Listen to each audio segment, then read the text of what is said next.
Welcome to the R&R Show. Sit back and relax and enjoy the best little sports show ever. I'm your host, Michael Roope, and to the left of me is my co-host, Joey Votto. Oh. Well, hey, all day. right. Well, William's got his new haircut for the first time on the R&R Show. It looks good, buddy. Thank you. Yeah. Thank you. It's a nice summer do going on. Yeah. It is. I didn't even pay you to say that. Yeah, you feel a lot cooler now. I do. Yeah, I do. very nice. Always good during Lighter the on my summertime. feet. Yeah, Yeah. absolutely. Cut down that 40 time you have there. How about that? But we haven't been in the studio in a while, so we're going to do a few shows today, and we're going to start off with something that everybody loves to talk about. Our beloved Cincinnati Bengals and the upcoming schedule. So It's that time of year again. It is, and pretty much with the Reds doing well, and now with the football season, I mean the city's going to be pretty much full throat. I'm assuming from here on out. Yeah, I mean training camp. Starts next week? Yep. Yeah, I've been getting emails and text messages about fantasy football leagues, so it's just we're working towards that. Yeah. So how do we feel? Well, I got to be honest with you. I feel great about the and you know what? There's some a little bit of trepidation with the defense, with the secondary and stuff. But I think we're going to do all right. I really think we still have the pieces in place to make a run at the Super Bowl again. Yeah, knock on wood. But I was listening to the Locked On Bengals podcast, and they were talking about this is kind of the first off season going into the season that it hasn't been weird for Burrow. Yeah. They had COVID, coming off the appendectomy, knee, then the appendectomy. So this is, knock on wood again, that nothing weird is going to happen. But a full off season, he looks strong. He's got the new hairdo, the headband. So I think it's going to be a banner season for the Bengals. The one bugaboo we've always said since Joey B's been a part of the organization is that left tackle spot, and they shored that up. So We think. Oh, I know. So, Okay. Here's the thing with that. So now you don't have to do any kind of different schemes and line adjustments to always protect the blind side for Joey with what's his face over there.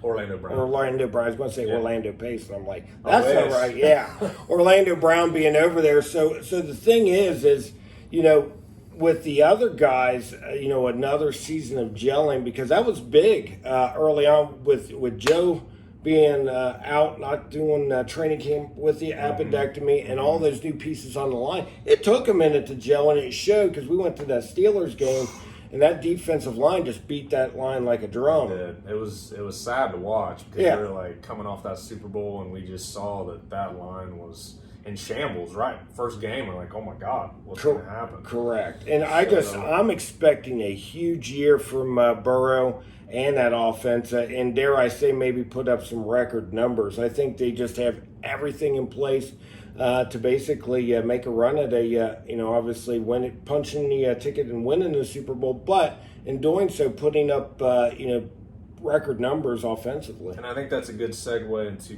game one. We're going to see right off the bat how that offensive line gels at the Cleveland Browns. Miles Garrett. Who will he be matched up with? Well, he'll back and forth? The good ones are allowed to float around, and he'll have his cracks at the Orlando Brown, but something tells me he'll be setting up shop over there with Jonah Williams. But again, this is where it comes into play. Now you can predominantly give help to Jonah with some chips, whether it be tight end or running back. So going out of the gate, like I said, perfect segue to the schedule. Obviously, right out of the gate, going to the dog pound, and also a team that has traditionally given Bengals all kinds of fits. The Brownies. What's Burrow's record against them? Like 1-6. And I think the one win might have been the one right out of the gate on that Thursday night, I believe. No, they won the second game against them last year. Oh, did they? Okay. Yeah. Okay. I think that was his first win, so I think that he's 1-5. Or no, he had his coming out party, but they may be not won. Baker had a great game on that Thursday. Yeah. But, the Browns are a good test. Offensively, I think the Brownies will take a step forward.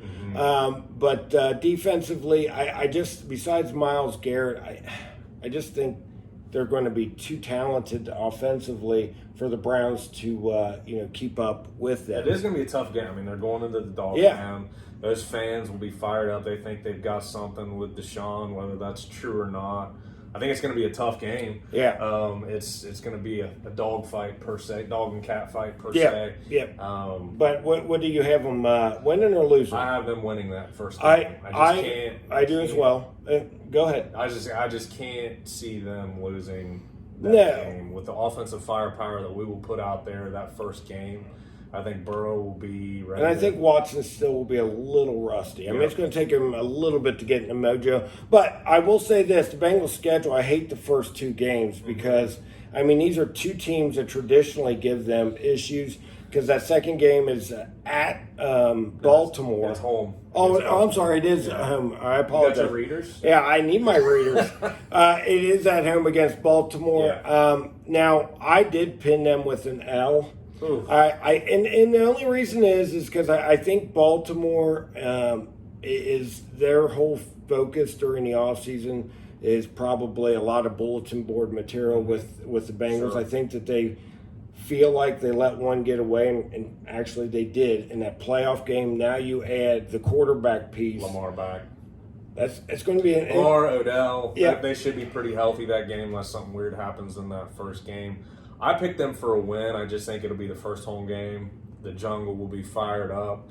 I just think the Bengals will put on another show because they're probably, Burrow can't be happy with that offensive performance last year. No. And I think he'll have his offensive line ready to block up and let him throw some dimes. It's been pretty chippy between the two. If you remember, even the last regular season game, Yeah. Baltimore's given the Bengals all they could handle, and they've been both. That defensive Cincinnati. coordinator that they brought in last year gave Burrow and the Bengals fits. So, Correct. But Yep. now I think they've had an off season to look at that and see how they can attack it, and I think they get a win. So they're starting out 2-0 on my list. I'm 1-1, but then the easy part of the schedule is these next four. We've got the Rams, the Titans, the Cardinals, and then the Seahawks.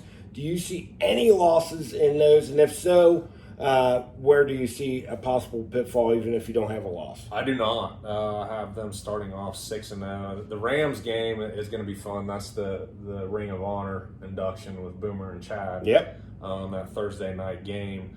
The one Seattle, I would say that could be the one that causes them. They've got a great secondary.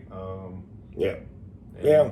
Gino played well. They added Smith and Jigba, so they've got 3 wide receivers there. So that one could be the loss. I would be more worried about that game if it was at Seattle, but with it being home, I just don't see any way they lose really any of those. So I've got them at 5-1 after 6, and you got them 6-0, talking 72 Dolphins man. at this point. Yeah. Then we go into the bye week riding that high. Yeah. And then we go on the road to the 49ers. Now, I didn't even realize that was the bye week going into, so there's that could, play a big key. That's going to be that's a 4:25 game, October 29th. That is going to be a monster game. And with for it the being a NFL. bye week, I think the Bengals might even go out there a little early than usual just to get their bodies acclimated to the time difference. Yeah, and I don't think the Bengals will get their doors blown off. I mean, I just think it's going to be they've got some weapons out there, but I'll be anxious to see the 49ers what they do with their quarterback situation. Correct. It's kind of weird out there right now. They're talking about Darnold,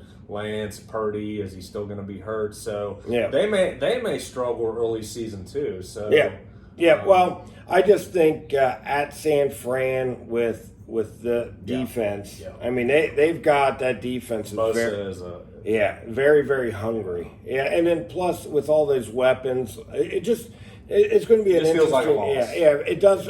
Any way you cut it. Then we got Buffalo, which is an interesting game. Obviously, Buffalo, the way the Bengals manhandled them.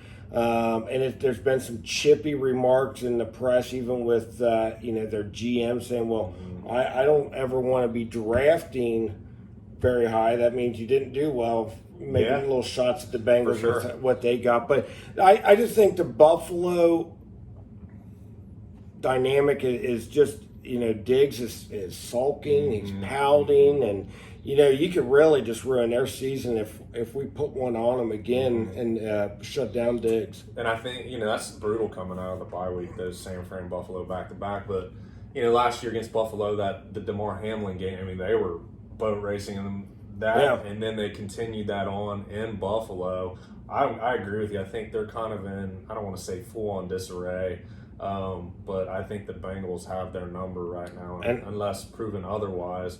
And I think Burrow, again, that's going to be, what is that? That's a night game. That's a Sunday night game. That's exciting. Burrow likes to put on a show. And literally, Von Miller coming off, their defense was pretty good when they had Von healthy. I mean, they looked like the Super Bowl favorite.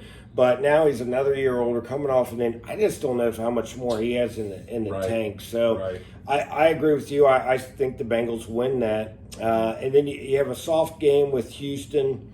I think we both can agree a W. Then That'll be interesting with C.J. Stroud, the Ohio State Cincinnati connection. Yeah, I mean, that should be fun. Now, then after that, you got at Baltimore, which they played at Baltimore, I believe, last year. Yes. Was that a Thursday night or Sunday night? Sunday night. I think it was a Sunday night game. Yeah. And, I got them as an L here. I do too. And I've got 2 L's for Baltimore. Yeah, that's dicey, Don. Yeah.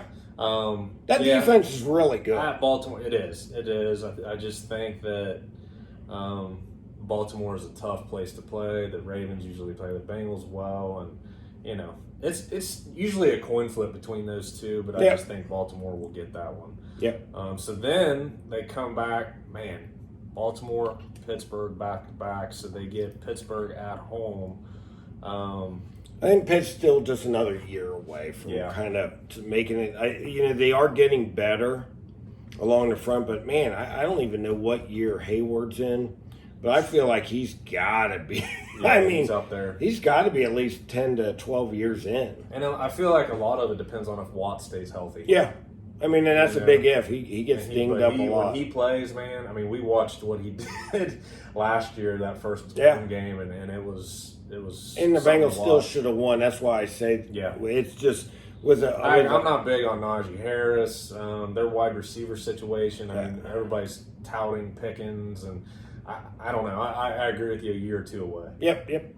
Then we got an interesting game against Jacksonville at Jacksonville. Yeah. They were the darlings of the NFL, taking the Bengals' place as the surprise team. But anyway you cut it, I think the Bengals win that. I weirdly have a loss for them. Okay, and I can see that. I think they just always have, there's just these teams always have just a weird loss they weren't expecting. Jacksonville's kind of an up-and-coming team. The only thing I will say, I feel like Burrow has Trevor Lawrence's number, so that's got to play into it a little bit. I like that. I do like that. Starting with that national the championship 2 number 1 back-to-back draft picks. Yeah. So, they're always going to be kind of, going against each other career-wise. Yeah. Then after that, I think we got a soft part of the schedule. Now, some would say Minnesota isn't soft, but I tend to disagree. I think I like that for the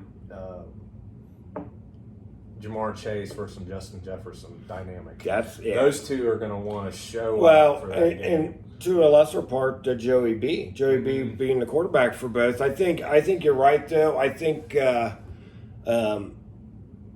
just going to be a whole LSU dynamic where Joey B and Chase will want to put a show on. Yeah, and I think I read an article this week. CBS put out a top 10 clutch QBs. They had Joey B at number 6.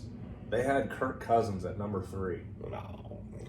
That just shows you all you need to know about that. Hopefully Joey B's got that. Kirk Cousins, if it's the one thing he's known for is not being prime time. What jabroni is writing? Oh my God, we should be writing and doing stuff for ESPN. But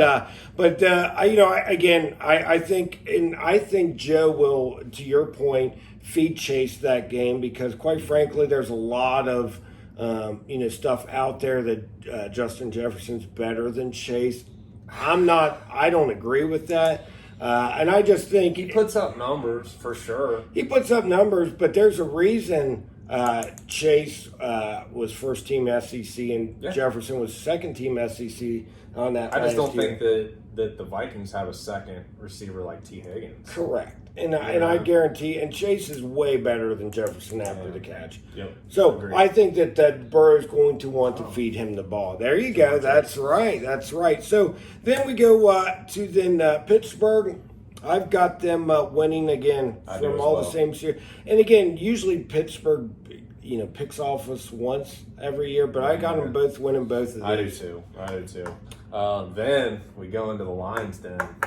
That'll be an interesting one. Yeah, the Chiefs. Yeah, and I think, if the Chiefs really looked deep inside, they would probably state that Bengals should have won that game last year, too. In their championship. We were down. We don't beat that dead horse. We were down 3 starting offensive linemen. There were just some miscues in that game. I don't think will happen again. It's going to be a dogfight. I do have another loss for the Bengals. I do too. Wait till I get closer to that game and see how the teams are playing. But yeah, I have them as a loss. But the reason I have them as a loss, so we flipped the script and beat them in the playoffs. There we go. I think inevitably going into Arrowhead is never an easy task. No. But they're not afraid. The cool thing, Bengals aren't afraid of that place. No, and even Arrowhead to exactly well, and to that point is that Netflix special quarterbacks. Yeah.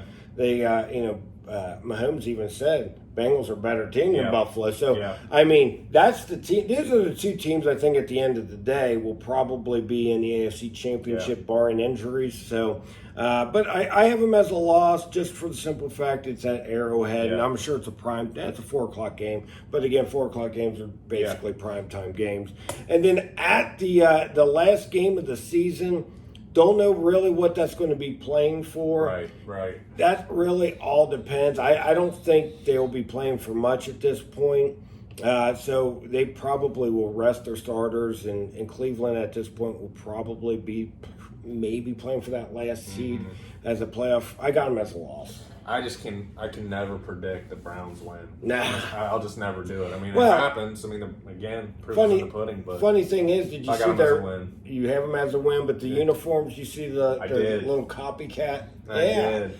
They're cool looking. They do look cool. They're cool But looking. I think that, they see how much legs the Bengals got with their uni. Yeah. So they it does look very similar. So when you add it all up, William, what is your record, buddy? I have them at 13-4. All right. Either the 1 or 2 seed, just depending on what the Chiefs do. Correct. And I got them as 12-5. And again, that last game is still going to depend whether they win or lose, because it depends on if they have any seeding to play for and what have you. Right. At the end of the year, it always gets a little dicey. That's why I wish that Kansas City game was a little earlier. Because they always like to put it at the end of the year. Yeah, I get it. But that will be New Year's Eve. That'll be a cool. If they both have something to play for, which at that point I would assume they would. Yeah. So there's going to be a lot of drunk that'll be cool before I go out that night, but I'll probably be asleep by 10 o'clock. Well, yeah. Well, and, as we get older, those things happen. But the funny thing is like, we will probably be pretty inebriated well before midnight. So it's like, maybe we'll still be up at midnight. Is there going to be a party at the Roope household? Very possible. Very possible. Yeah. Joey Votto is welcome anytime. But anyway, kind of Williams got him at 13-4, me at 12-5. If Williams' record is correct, that'd be the most wins all time during a regular season, which would be nice. High expectations, baby. Absolutely. Just win, baby. Oh, yeah.